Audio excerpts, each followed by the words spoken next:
এই ঘটনার প্রভাব পড়েছে ঢাকার শাহজালাল আন্তর্জাতিক বিমানবন্দরেও। আইনশৃঙ্খলা বাহিনীর সদস্যরা ছিলেন বাড়তি সতর্ক।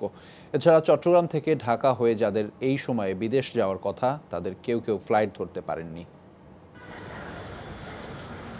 বিমানবন্দরের সামনে অনেকে অপেক্ষা করছেন, কারো স্বজন যাবেন বিদেশে, কেউ বা নিজেই। চট্টগ্রামে বিমান ছিনতাই চেষ্টার ঘটনায় উদ্বিগ্ন ছিলেন তারাও।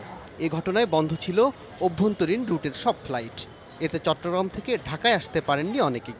ব্রুনাইগামী ফ্লাইট পাননি এমন যাত্রীর স্বজনরা জানান, এ ঘটনায় তাদেরও ক্ষতি হয়েছে।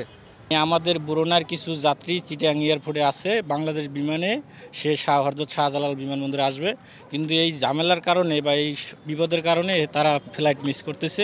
এরা দেশের বাইরে যাইতে পারতেছে না, এগো বিষয় মার আবার বিভিন্নভাবে ভিসা লাগবো, পুলিশ ঝামেলা, আরও অনেক টাকা খরচা, প্রায় 1 লাখ টাকা করে একটা লোকে লাগবে। এছাড়া বিমান ছিনতাইয়ের ঘটনায় শঙ্কাও প্রকাশ করেছেন যাত্রীরা। তবে বিমানবন্দরে নেওয়া হয়েছে বাড়তি সতর্কতা। আমিও দেশের বাইরে যাচ্ছি, এই ধরনের ঘটনা যেন না ঘটে এই আশা করছি। আর আমরা যখন প্রবাসে থাকি, তো অবশ্যই আমাদের ভিতরে একটা ভ্রান্তি বা একটা সবসময় একটা আনইজিবল কাজ করে। আল আমিন হক, যমুনা নিউজ, ঢাকা।